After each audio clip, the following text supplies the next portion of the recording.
Welcome to another Fenestration Canada podcast.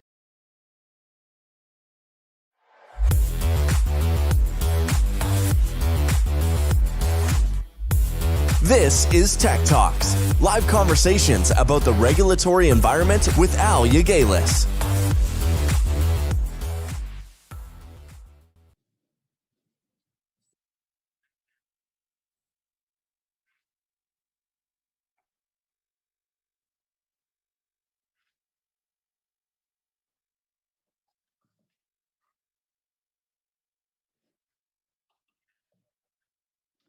Yes, good morning. Terry and I are both on the West Coast, and welcome to everyone from across Canada and other places.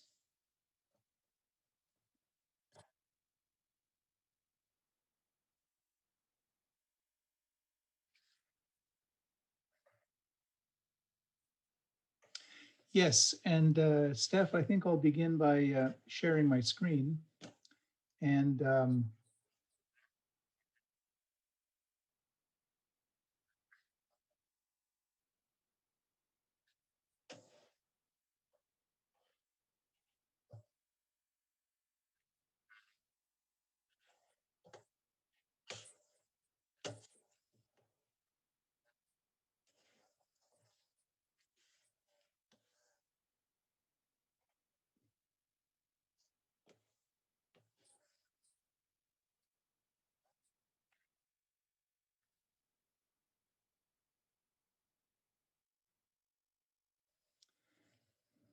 great. Well, thank you very much, Steph, and welcome to all our viewers. We're here today to talk about the Greener Homes Initiative announced by Natural Resources Canada. And we scheduled this event to follow yesterday's webinar from NRCan because we were hoping to learn as much as we could about the Greener Homes program and felt we'd have a lot to talk about today. And while we may not have learned as much as we would have hoped to have learned, we still think that there's a lot to talk about and certainly look forward to engaging with you about that. To begin, though, we'll just give a brief overview about what we do know about the Greener Homes Initiative so far.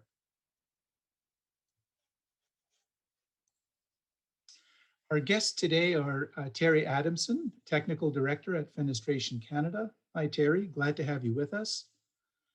We also have Nicole Bird, owner and sales professional from RSVP Design, and Adrian Edge, product representative from Minitech Windows and Doors.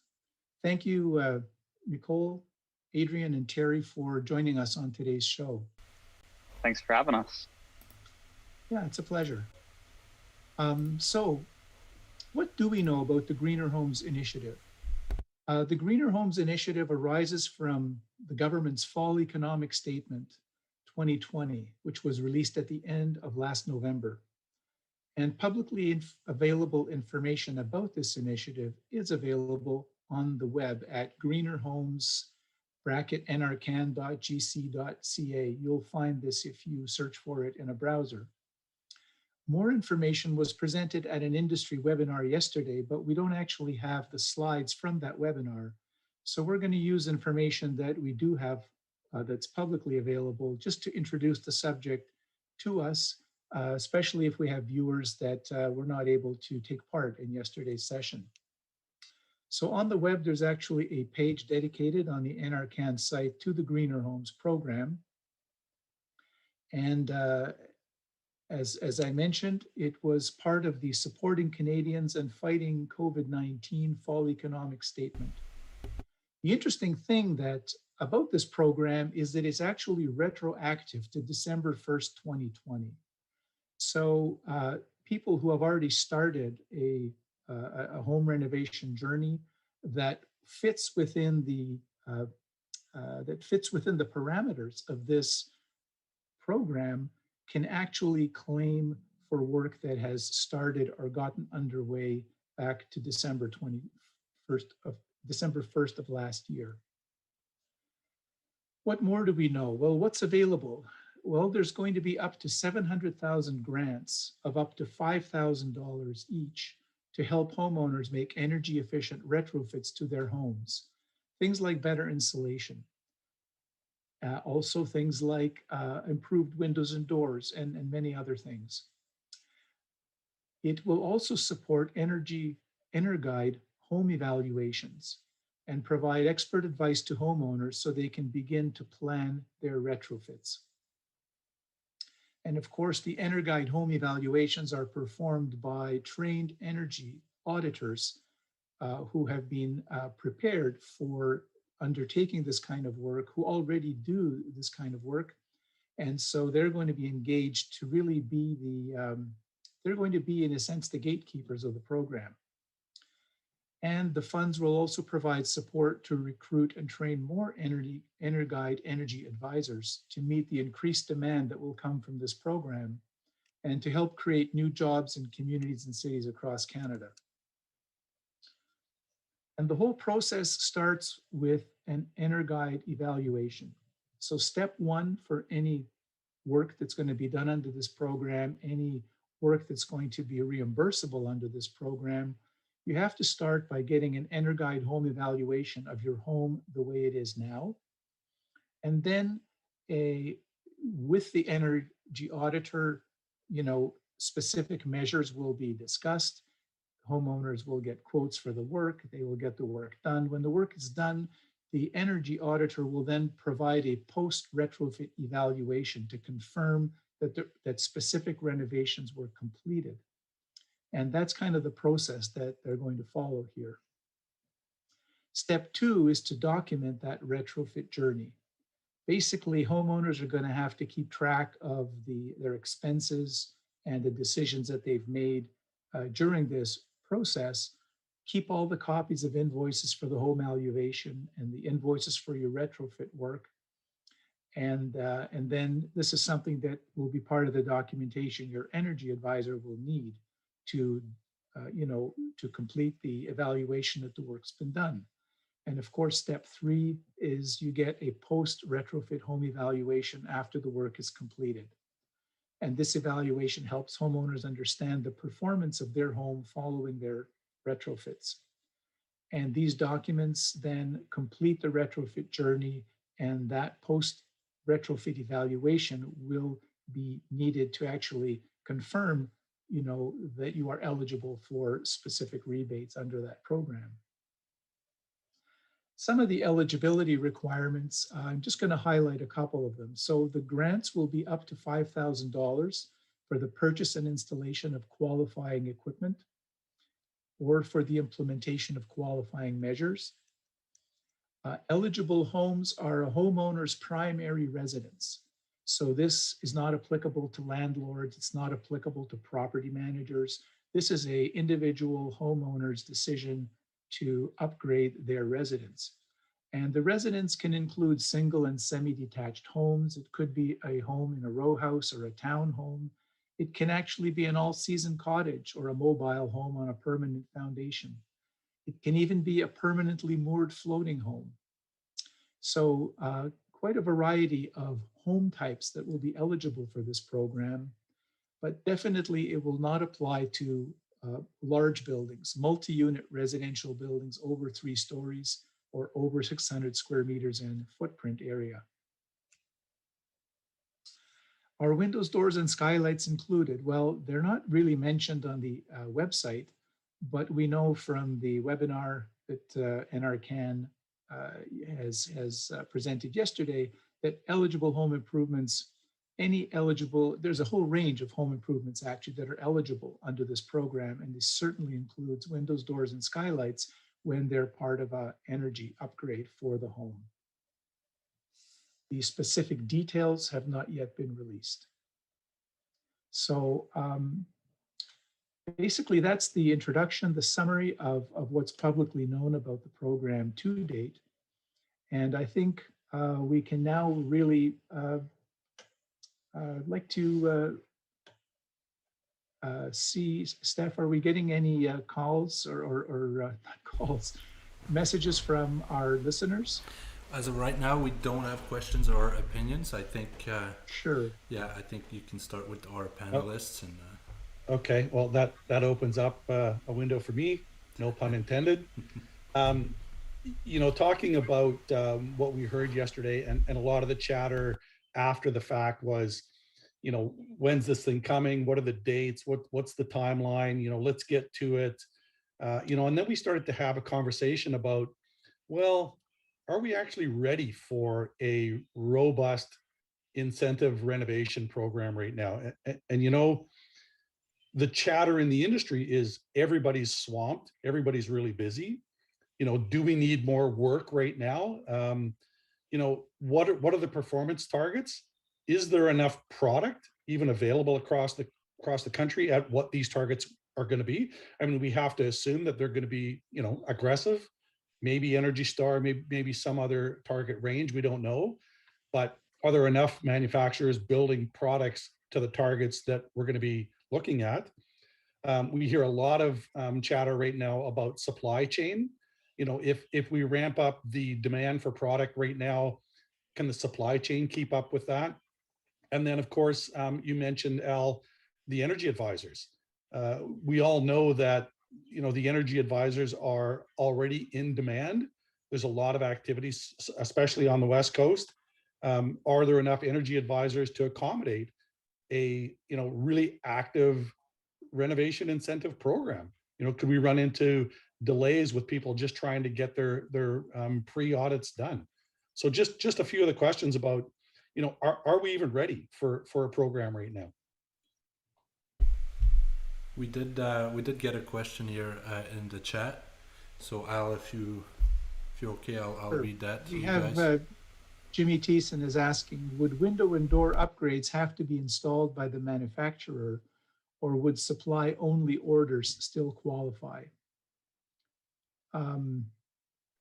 We don't know a clear answer to that question. Does one of you have a thought on how that might go? I think probably either would be an option, as long as there's certain guidelines that are followed, because you're having a pre-evaluation as well as, like, I guess my understanding is that the energy auditors would make sure that everything was done correctly. So I think as long as you're following the steps and doing it properly, I don't see why it wouldn't, but yeah. I think it's probably very difficult right now to see what the criteria is going to be for almost any of the replacements. Really, what it looks like from the site and what we've heard is that the energy advisors are going to act as the gatekeepers for many of the criteria for that success. Hopefully in the near future, we can start to hear some more of those details. I think it'll be difficult. I know. Go ahead. To date, I've not seen anything that speaks to who can install, or are there any specific requirements about installation details, et cetera. So today we don't know an answer for that, I don't think. But I think it would be logical that, the home improvements could include extra insulation. Extra insulation will probably mean recladding. It'll probably mean there's a contractor involved. And so, the homeowner, it would be logical that the homeowner may purchase windows and have the contractor install them, or the windows might be part of the contractor's contract. But, given that there are multiple measures that are eligible here, and that the energy advisor at the end of the day is the person who documents that this work has been done, I don't think there's going to be any restrictions or regulations around who does what. It's likely to be a case, as long as the work is done and completed and the home's energy improvement is validated by the auditor, that should, that would be the logical thing that we would expect, given that the energy auditor is the gatekeeper and that the windows might be just one of many elements that are part of that upgrade. Yeah. Al, we have a couple of questions here. So Laura is asking, dealers are asking if they can employ an energy advisor. So that's an interesting question. Who engages the energy advisor in this process? Is it the homeowner? Is it the installer? Is it the dealer? Is it the manufacturer? Any insight there? Yeah. I guess that's our answer. But you know, just the way they've described the program, it sounds like it would be the homeowner that is engaging the energy advisor. But that's an interesting question, you know, and that's actually one to reserve for, you know, when we find out more information about that. Yeah, for sure. Okay, Brad's got a question here as well. He says, do we expect the program to be based on installing Energy Star or Energy Star most efficient products, or code compliant product / energy requirements? Boy, that's a good question. Anyone have any thoughts on that? Well, so far we've not seen the criteria and what the performance targets are. So what they're going to be based on, you know, today, I've not seen an answer to that. Yeah. One would think that if the energy, that if you put in windows and doors, even if they were at code level, but it resulted in an improvement over what the home had before. So maybe you're changing out single glaze product to, you know, code compliant double glaze product. You would think that that would be eligible just based on what they've told us right now, because if the energy auditor can show that that's provided an improvement. But if there are specific targets of improvement that have not yet been released, then, you know, we really don't know what that is. Yeah, one of the details that they have included is that this program will be stackable with current provincial and I assume future provincial programs. So the question is, are the criteria for the products under the national program going to match the criteria for the products under a stackable for provincial program? And again, I don't think that we know, but that could result in a really complicated project where you're trying to hit provincial targets that may or may not hit national targets, or vice versa. It seems to me they would be wise to try and keep them at least similar. We have a comment in the chat from Cam, if you guys want to look this up. Okay, so Cam's saying here, this will be the work of NRCan regional committees to work with provincial reps to set provincial guidelines. NRCan will want to default to Energy Star. This might now work in each province, might not work in each province. So yeah, I think that reinforces, you know, sort of, you know, will these programs be using very similar or the same criteria for the products? And right now we don't know that, but it seems to me that would make the most sense. I think it would make the most sense. However, I don't think that's happening. I mean, Adrian, you're in BC, right?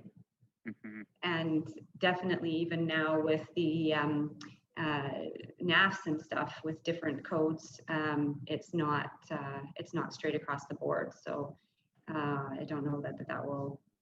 Yeah, that's a great point, because the program in BC is currently a 2-tier program with performance. And I don't know that other programs across the country are using the same criteria. So to be able to match, you know, I mean, they certainly wouldn't want to have different criteria for provinces. So it could get pretty complicated. So one of the things that is a constant in this conversation, though, is the criteria that's being set by NRCan for the EAs, or the energy advisors. So their testing and requirements are consistent. So the testing should still be going through their own system, even if the regional requirements are different. So they're using HOT 2000, they will have similar criteria for their success. I think the difficulty will be the energy advisors training and their essentially what each energy advisor that's going through this process with the homeowners, what they know and how they manage that process. But that to me seems the only constant in this program when I think about a national program. I think there might, well, I mean, I'm hoping that they'll have enough advisors, right? It could get a bit backlogged. Yeah. The number I've heard them throw around is they need 1,500 more energy advisors. Do you know how many they have now? I don't know what that number is, but I'm gonna, no, I don't even want to guess, but I don't think it's anywhere near that. Well, maybe somebody viewing our discussion today might have an idea of what how many energy advisors we currently have in Canada. But one of the comments made at yesterday's webinar was that this is a program that's going to stretch out over 6 years. So this is not something that's going to happen in the next 6 months of this year. This is a program that the number they were giving us was around 2.6 billion, I think. You know, in funding that will be distributed over a 6-year period. So, Yes. you know, I think given that it's over a time period, now granted, if there's a stampede rush and we have the capacity and they, you know, they spend all that money in 2 years, then, you know, potentially it could be a very short-lived program. However, I don't know. I'm sorry. I'm on a. okay. Sorry, guys.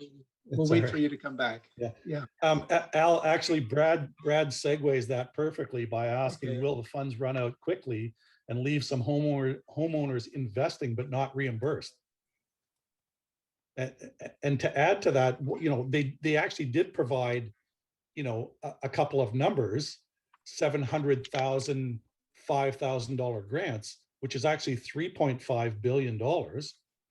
So the numbers don't match that we've heard.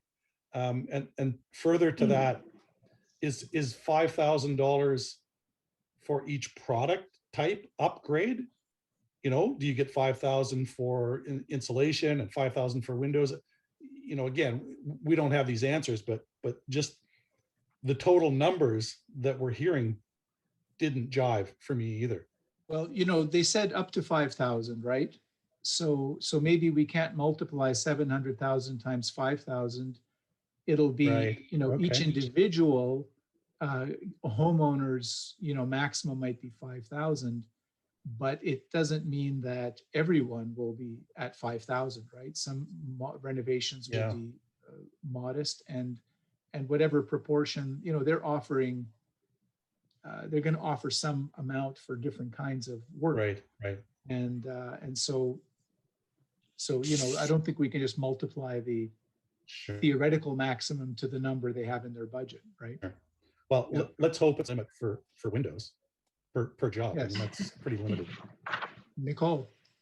Well, I was just going to say, I think that it's also, it wasn't just for the grants, but that was part of it, was training more energy auditors Okay. as well. Yeah. Makes sense. So, question to this group: when we're thinking about the retroactive date of December 2020, or really just retroactive overall, my understanding of the criteria as it is right now is that there needs to be a pre and post evaluation using an energy advisor, and you need to document. Is it the opinion of this group that the renovations for a national program like this, they're saying retroactive, how strict do you imagine the criteria for the retroactive implementation? Certainly, you know, documentation is a good one. Where do you believe that there will be specific documentation that's released once we get into the details of this program that would essentially disqualify the retroactive opportunities? Or do you imagine those criteria to be a little bit looser? Or even how do you go back because if you started your reno, would you have had an energy advisor or auditor come prior to starting? Yeah, you would have to have an energy advisor at the beginning and then at the Right. end. Yeah, they did make that clear that you had to have an EA involved at the beginning. But great point, Adrian. You know, are all energy advisors documenting the process the same way? And are they following whatever the criteria requirements for documentation are going to be? We don't know that again, right? Mm-hmm. But it does seem clear that it would only apply to existing renovations that have already begun with the engagement of an energy auditor, right? Correct. So it wouldn't just be any home renovation that was started in December, but one where an energy auditor was participating in it. So. Good to mention that for any renovations that are getting started, if you want to potentially qualify for it, it's really important that you get the energy advisor on now so that you can start it with an energy advisor that's documenting so that you could potentially qualify for this in the future. Yeah. If you have any intent of getting into this program, find an energy advisor now, because there may not be one available later on. One other thing that they touched on about eligibility was, and the building types was 3-story multi-units under 600 square meters, but at the same time saying that rentals did not qualify in the program. So I'm unclear on what that means. Could a condo owner in a small under 600 square meter building participate in this program as an individual within that building? Again, unclear for me. I'm not sure that they would, because most of those things, when you pay condo fees, so you have the association, and so typically if it's a major thing like roof or windows and stuff, you go across the board, and usually it's not just one participant, it's usually the whole building kind of at the same So you're time. talking about like strata. That would be it. Yeah. So a fully occupied owner condo building. You couldn't have rental, well, by the sounds of it. Right. And I think one of the things they mentioned in the webinar was that there is a loan program that they released that is supposed to be covering that gap. I hopefully one of you guys remembers exactly what program they referenced to. But when that question was asked, I know she briefly mentioned a government loan program for rentals. For landlords, yeah, she did say that, and that was coming. So we do have a couple of questions here, Al. So this might it's anonymous, so somebody that's a little shy maybe. I do agree with NRCan focus on the renovate replace. This gets the biggest bang for the buck. Do we expect a different program to become available for new construction?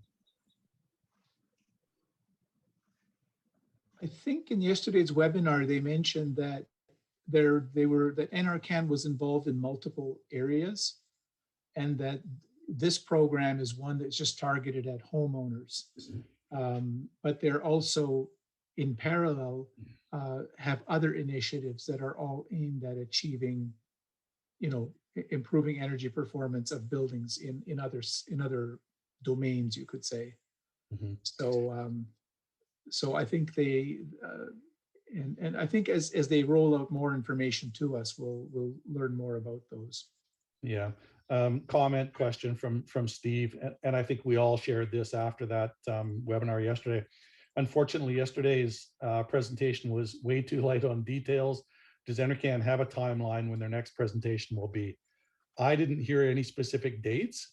The one thing that I did pick up on that Ruth said was they were hoping to have something out this spring, which is the next 5 weeks, but I didn't hear anything firm about the next webinar or when an actual program would launch date.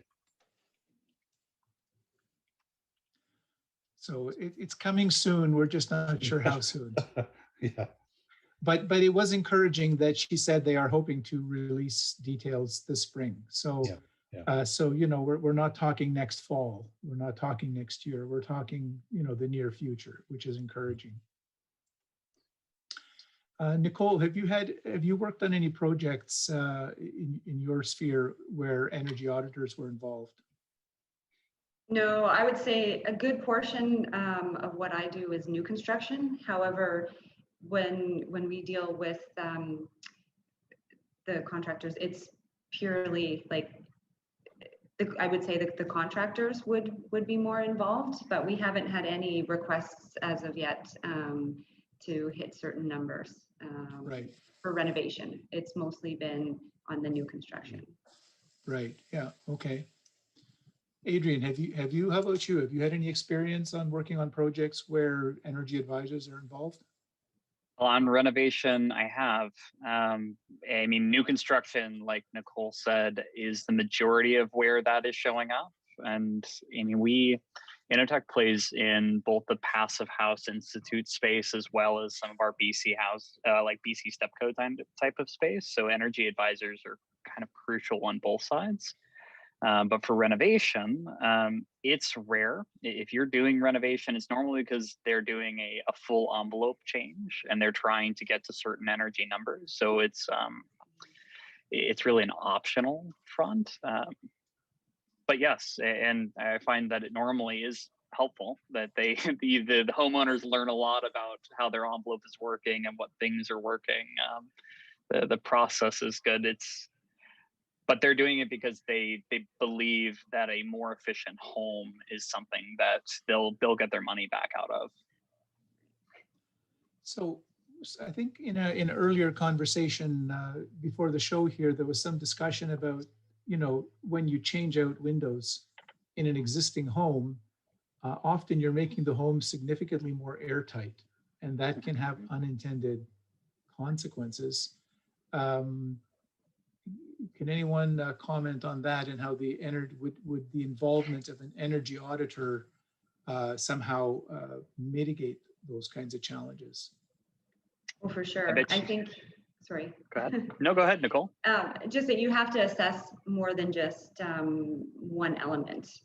You can upgrade your windows, and if you're not upgrading the insulation or looking at the airflow, it could potentially cause other issues that the homeowner wouldn't have anticipated. By airflow, are you thinking of ventilation in the home, or? Yeah, for sure. Because all of a sudden, they might have had some air leaking, so they wouldn't have known that there was a problem. And then when you all of a sudden you reseal, and there could be even lack of insulation underneath the window. And yeah, just the airflow in the house, like the venting, if you don't have enough ventilation near a window or doors. I think that there's a valid concern there that, there's going to be a list of products that can participate in this program. And will the EAs have the knowledge to provide recommendations on which products and in what sequence are best to perform? And there obviously is some concern there that, like Nicole says, you might get somebody that changes out their windows and they run into other issues that are driven by higher performing, more airtight products. And is that something that EAs understand and are going to be able to advise on?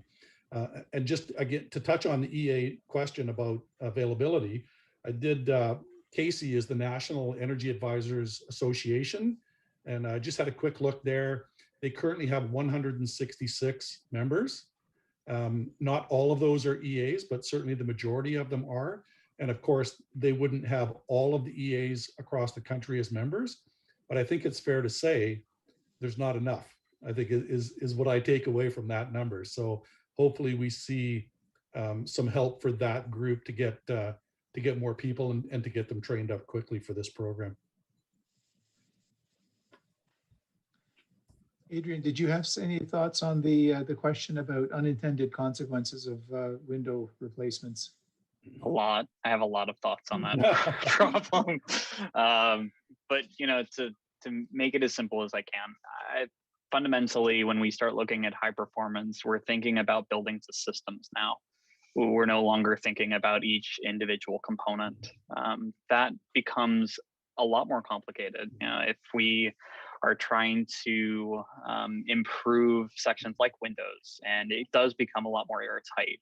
The balancing act between drying and wetting becomes complicated. In BC specifically, when we're thinking about the amount of rain that we get, it's really important to consider that ratio and how the mechanical systems are supposed to be playing. It does essentially give the responsibility back to the EAs, because they're acting as these gatekeepers, to know a lot about the building dynamics and be able to test for those different building dynamics, and then be able to give good recommendations to their customers. So that really, to me, is the crux of the difficulty of a program like this, is that you just need very high level professionals in order to really accommodate for this kind of transfer between component thinking in buildings to system thinking in buildings. And hopefully the participation of the energy advisors is going to address those kinds of things to make sure that things are done comprehensively, and as somebody mentioned earlier, in the right order. You know, that things are done in the right order, that it actually makes sense for a successful energy renovation. So we have a comment here, Al, from Austin Parsons. Austin, thank you for being here. We really appreciate your expertise, and look forward to hearing more from you. So he says, there is a precedence for energy auditors and retrofits. The community retrofit project circa 1980s. This was a cross-country project that was run by the National Energy Contractors Association. The program involved the training of auditors and contractors in the what's and how's when it came to applying energy retrofits to existing homes. So sounds like a program they need to revive. Well, and perhaps this is it, you know, given that the energy auditors are involved integrally in this program. You know, and in a slightly different sphere, Passive House Institute also has their NRFit system that actually I think what they attempted to do with this is develop a roadmap like we're talking about for the EAs to work through what incremental changes to a high performance building could be made in order to really improve the total envelope. Instead of viewing it as, I'm just going to go replace my windows and doors, and I'm just going to go replace my mechanical system, is really having a roadmap that they have to work through. If that system doesn't already exist with EAs, I imagine in the future that would be a necessity, is that they'll start having to work through roadmap systems in order to get to these high performance renovations.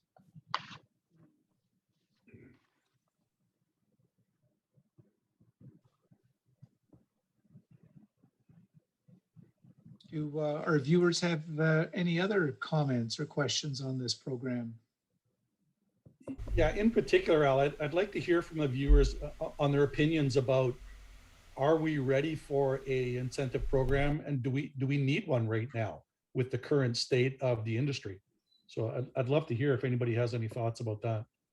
So I'll remind everyone that they can use the raise hand button in Zoom if they want to ask a question, they want to give their opinion directly, or if they want to reply on the Q&A, we can see it. But we can give it a couple of seconds. I'll let you know if I have anyone. Maybe for the benefit of some viewers might not be clear on what you're referring to as supply chain challenges. Could you guys comment, you know, Nicole, Adrian, and Terry, on why we are having supply chain challenges right now in our industry, in case anyone who's on the call is not aware of that, or who views it later on YouTube. Nicole, do you want to start? Because I've got some things to say about glass. Yeah, yeah, I mean, anything for sure overseas. I mean, I deal with all different products, so not just the windows and stuff, but yeah, glass is probably a big one for sure. But yeah, anything out of the province for sure is taking way longer. Yeah, I don't know, that's Adrian? Yeah, I know that and this is a conversation that I don't think we as a window manufacturer are alone in, is glass production is challenging at the moment. We're butting up against our IGU manufacturers, and they have limits. Yeah, some of them are giving information on even their float factories aren't able to produce enough glass at this point to provide for the market. I think we've been wildly surprised at the amount of work this year. We've just gotten hammered. Again, I'm pretty sure that we're not alone in that. I think the difficulty in answering the question right now of whether or not we need a program like this is that it's intended to be a 6-year program. Although I could tell you in this current moment that no, I think we collectively feel it's an unnecessary ad, though, like one of the commenters said, more business is not a problem. But it just, when you hit certain thresholds, it becomes very challenging to manage the supply chain. And do we really need that encouragement? But in another 5 years, we could find ourselves in a very different position. And perhaps this program becomes essential. It's really hard for me to put my finger on the pulse of what that crystal ball is going to show us in a couple of years down the road. Yeah, that's a great point. And I do think things will slow down because the costs, like everything's going up. I mean, builders that I deal with, they can't even hold numbers because suppliers can't hold numbers. There's price increases constantly. So yeah, I think Adrian's right. At some point, it's going to give, and then a program like this would be very beneficial. So Jimmy Thiessen mentioned much along the lines with Adrian there is more business is always welcomed. However, supply chain is not conducive to massive increases right now. And I think a lot of people are feeling the same way. And, on top of that, whatever the criteria is, if it's very, very high performance requirements, will we be looking at triple glaze products, being a criteria in this program, adding to that glass supply chain challenge that everybody's talking about. A couple of questions here also. One from Patrick. Program probably not needed for demand, but likely needed to encourage higher performing product sales. Okay, fair enough. And then Brad says, I agree that timing is difficult as it will put more pressure on currently tight supply chain. Also, pricing for materials is seeing inflationary pressures as well, in line with what Nicole just said. Stated much of this work is already in the works. So those already were planning to move forward without the program will be a welcome incentive. So it sounds like there is some support for seeing it come, soon.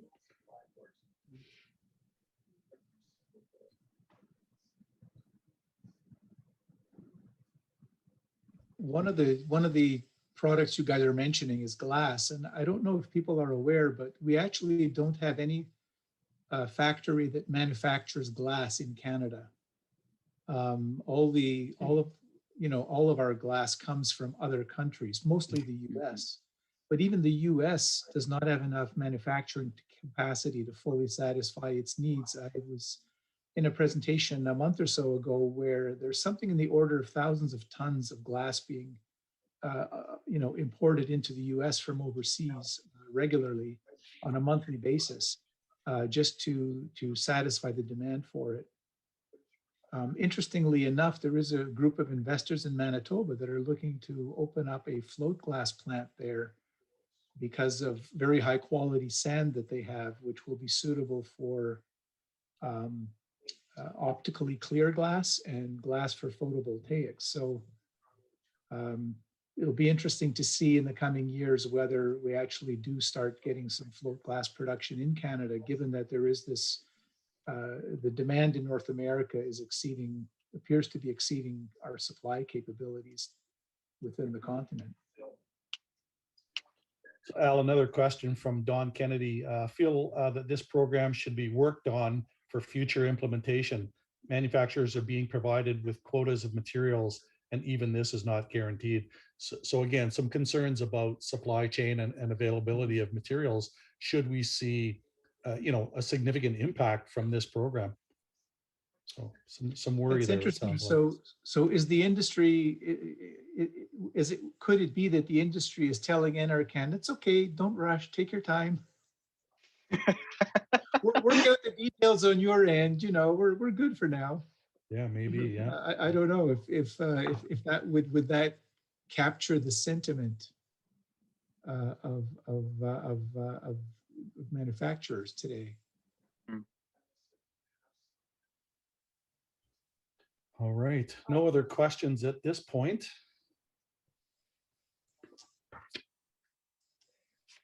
There's nothing on YouTube either, and looks like no one wants to come in and talk with you guys. Everybody's Well, happy with what they're hearing. You know, it's interesting. We were expecting, you know, that yesterday's webinar would have rolled out the details of what this program was going to offer to homeowners, and would give us some ideas of the extent of the program. So we scheduled the program around that, with that expectation. And as we've said, you know, we were provided very limited information. That really wasn't much more than we already had at the start. So, you know, we've kept our word. We've kept our appointment with you, Fenestration Canada Tech Talk viewers. You know, to fill you in on whatever we had learned, and we've done that. And we certainly hope that those who participated today will feel that it was as worthwhile as could be under the circumstances. So really want to thank all those who contacted us to chat and engage with us. And I would like to thank very much our guest today, Nicole Bird of RSVP Design. Really interesting products that you offer, Nicole, and maybe on some other occasion we'll learn more about that. Adrian, thank you for joining us as well to offer your perspective as a manufacturer. And I think we'll just call it a wrap today. Terry, Al, we do have just a couple of comments. So Patrick, sure. So Patrick, obviously, you know, he's thinking about a story that he's going to write about this, and his story simply says it's going to be a list of outstanding questions. And then Jerome Madden said, thanks, that this was more helpful than yesterday, actually. And an observation from yesterday, you know, Ruth mentioned that there was somewhere between 200 and 300 people on that call. So there's obviously a great deal of interest in what this program is going to look like. And, you know, we're going to do our very best to stay on top of it. And as soon as we have more information, you know, we'll be back on the air to make sure our listeners and our members are well aware of what this program is going to look like. Yes, so well, thanks everyone, and just know that we'll be there if there's anything else coming up. So thanks again, everyone, and see you for the next Tech Talks. Right. Thanks, guys. Have a good day. Thank you very much. See you on Tech Talks. You are a member and want to be part of the live recording of Tech Talks? Easy. Visit fenestrationcanada.ca and sign up for the next show.